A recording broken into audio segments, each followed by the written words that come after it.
Salut, bienvenue dans ce petit tutoriel où nous allons parler des dévéloteries. À savoir, le point que nous allons aligner aujourd'hui, premièrement d'abord, c'est être sûr de gagner des véloteries. Deuxièmement, comment vérifier le résultat de dévéloteries.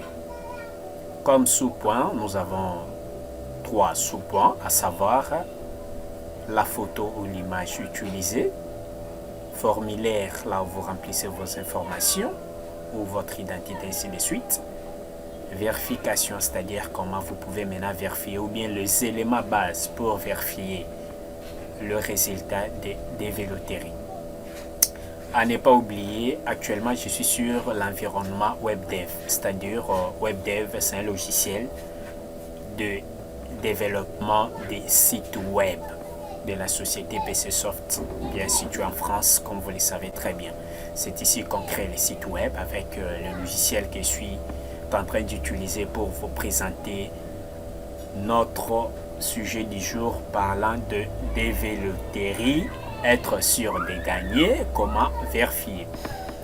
J'exécute mon petit projet de site que je vais vous présenter. Voilà, je suis sur la première page de ma présentation, à savoir dévéloterie, être sûr de gagner des véloteries, comment vérifier le résultat des dévéloteries. Il y a trois sous-points, photo, formulaire, vérification. Commençons d'abord par photo. Allons-y voir le détail. Dans les détails concernant la photo, en voici ce que vous devez retenir. Appareil utilisé pour la capture, fond utilisé pour les candidats arrière-plan, position prise de vue, c'est-à-dire la façon dont vous capturez votre photo, et traitement de photo. Concernant l'appareil utilisé, ça dépend de l'appareil que vous pouvez utiliser, mais rassurez-vous que non, l'appareil en question respecte les normes. Vous pouvez capturer une photo nette. Fond utilisé, la plupart des gens utilisent le fond blanc. Utilisent le fond blanc afin de séparer les candidats et l'arrière-plan. Position de prise, observez les deux images ici. Vous voyez de l'autre côté, j'ai barré et j'ai croché ici, c'est-à-dire cette image ici. Si vous observez très bien, l'enfant est en train de pleurer. D'autre part, il y a des objets qui pénètrent ou bien qui apparaissent sur le fond. Alors, ce n'est pas une bonne capture. Tandis que de l'autre côté, l'enfant est bien positionné, la capture respecte les normes. Il y a aussi l'arrière-plan blanc dans les normes. Là, c'est une bonne capture. Concernant le traitement des photos, il y a un logiciel que j'utilise moi pour respecter de plus les normes de traitement d'une photo. Mais allons-y d'abord dans la suite voir d'abord quelque chose concernant formulaire. Lorsque vous remplissez votre formulaire, il faut bien d'abord, il y a deux points, respecter le champ tel que. C'est-à-dire, lorsqu'on a écrit ici last bar family name, vous devez respecter, saisir votre nom de la famille. Ça, c'est pour le point A. Le point C, par exemple, c'est year, c'est-à-dire votre année. D'où vous devez savoir que non, c'est votre année de naissance. À ne pas inverser. Par exemple, vous ici, on a écrit les noms de la famille. Vous écrivez tel que Kaniki. Vous voyez très bien, au niveau de l'année, je vais mettre mon année de naissance. Admettons un exemple. Là, c'est bien respecté. Avec ma photo bien capturée, je suis dans les normes. Mais si, les contraires, vous faites ceci, par exemple, au lieu des noms de la famille, vous mentionnez l'année de naissance, tandis qu'au niveau de l'année, vous mettez les noms de la famille. Vous n'avez pas respecté les normes. Là, sachez déjà très bien que non, vous serez déclassé de la sélection. Je pense que vous m'avez bien saisi. Et la photo, respectez aussi la photo. Mais vous rendez compte que non, Au lieu de prendre cette image, vous prenez la deuxième image. Sachez bien que non, cher ami, vous êtes déclassé. Maintenant, sur les traitements de photos, c'est ce que nous allons maintenant nous diriger vers les logiciels que moi j'utilise. Il y en a autant, mais moi j'utilise Photoshop. Alors, allons-y. Concernant les traitements de photos, il y a 3 points à respecter. Actuellement, je suis sur Photoshop, là où je traite mes photos passées par utilisées sur des veloteries.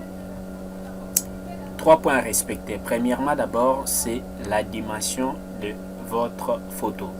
Souvent, on utilise 51 x 51. Ok, c'est 51 x 51. Vous pouvez réduire ça un peu. Positionnez bien l'image. Respectez bien qu'il y ait un peu de l'espace au-dessus, à gauche, à droite. Positionnez bien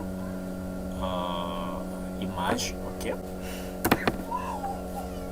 En dehors de la dimension, deuxièmement, c'est le pixel. Là, dans l'image, image size, je dois utiliser 600 x 600. 600 x 600 pixels. Ok? C'est-à-dire la qualité d'affichage. Comment la netteté, je peux dire, la netteté de votre photo. Votre photo, ça va apparaître trop flou ou bien l'image va apparaître nette. C'est ça. J'ai utilisé 600 x 600 pixels. C'est-à-dire l'affichage de l'image, les détails de l'image. Troisièmement, maintenant, c'est la qualité. Au départ, d'abord, format, je vais utiliser comme format JPEG, format recommandé JPEG. Un autre format JPEG, je vais maintenant observer maintenant pour la qualité. Ok, la qualité, par exemple, ici c'est 12, je peux réduire ça. Je peux réduire même 10. Ça me donne la qualité de l'image 84,1 kilobytes. Là, la photo ne pèse pas trop, ça sera prise en charge. Je vais utiliser ça. Là, je suis dans les bons. Premièrement, d'abord, c'est le cadrage. Vous utilisez 51 x 51. Deuxièmement, c'est le pixel. Vous utilisez 600 x 600 pixels. Et troisièmement, c'est qualité. Vous utilisez même 18, mais de sorte que ça vous donne moins de 250 kilobytes. Là, vous êtes dans les normes. Vous pouvez maintenant observer la différence entre les deux images que je vais vous montrer tout à l'heure. Vous voyez par exemple cette image ici, lorsque vous regardez, ça respecte les normes. Type d'élément, fichier JPEG, notre format qu'on avait sélectionné. Dimension, c'est 600 x 600 pixels, c'est-à-dire la netteté. La taille, c'est 70,5 kilobytes, c'est-à-dire la photo sera prise en charge. Ce qui est différent avec celle-ci par exemple. Type d'élément, c'est JPEG, oui. Mais dimension, c'est 5616 fois autant. Ça ne sera pas vraiment prise en charge. On va rejeter ça. Et la taille aussi, c'est 5,80 MB. On va rejeter ça. D'où il faut revenir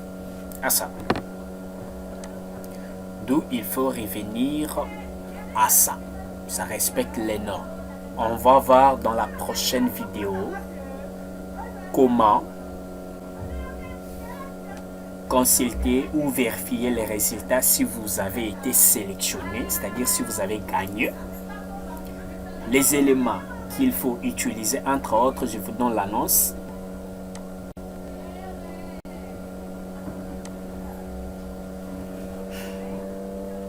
Revenons maintenant sur accueil. Prochaine vidéo, on va voir maintenant comment vérifier le résultat des développeurs. C'est-à-dire comme élément qu'on va s'en servir pour vérifier les résultats des développeurs. Les éléments sont, il y a 3 éléments. Nom de la famille, code de confirmation et année de naissance, c'est-à-dire votre année de naissance. Ce sont les 3 éléments qu'on va utiliser dans la prochaine vidéo où on va voir comment vérifier les résultats de DV Lottery. Sinon, bien chez vous, likez la vidéo, partagez, abonnez-vous massivement sur la chaîne. Prochaine vidéo, bye.